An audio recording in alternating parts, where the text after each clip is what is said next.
কালকে চলবে জাদুর পালকি। ও বুঝি তুই খাস কি? খিচুড়ি আমি খাই না, পিঠার যদি পাই অন্য ধরে গাবুল বহুত খাই।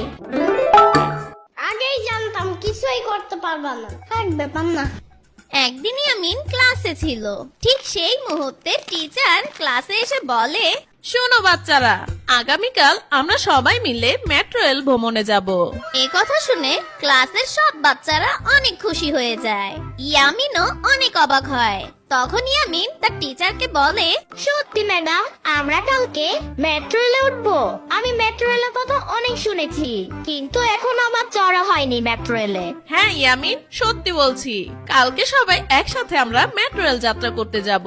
ইয়ামিন আর তার ক্লাসের সব বন্ধুরা একসাথে অনেক খুশি হয়। ইয়ামিন পৃথিবীর সবচেয়ে দারুণ খবর আজকে শুনেছে, কিন্তু ইয়ামিন থমকে গেল। সে কখনো মেট্রো রেলে উঠেনি। তার মনে হলো, আচ্ছা টফি, মেট্রো রেল কেমন হবে? কত দ্রুত যাবে? ভেতরটা দেখতে কেমন হবে? আরে ইয়ামিন, আমিও তো এটা জানি না।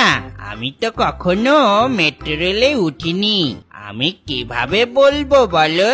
আর তুমি এত টেনশন করছো কেন? কালকে তো আমরা মেট্রো রেলে উঠবই, কালকে আমরা দেখতে পাবো।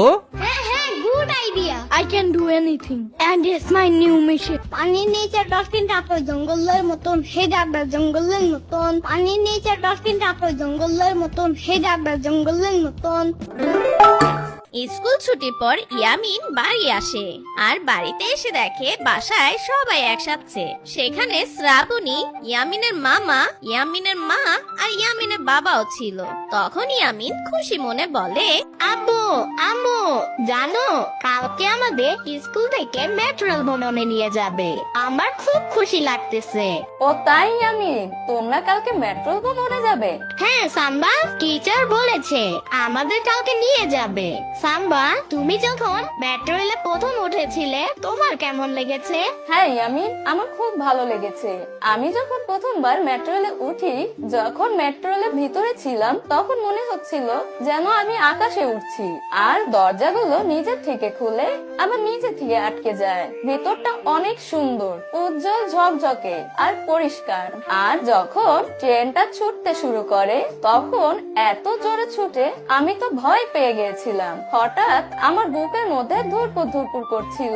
আমি কখনো এত দ্রুত যানবাহনে উঠিনি। মেট্রো রেলে আমি প্রথম উঠে নতুন একটা অভিজ্ঞতা পেয়েছি। সাম্বার কথা শুনে ইয়ামিন অনেক অবাক হয়ে যায়।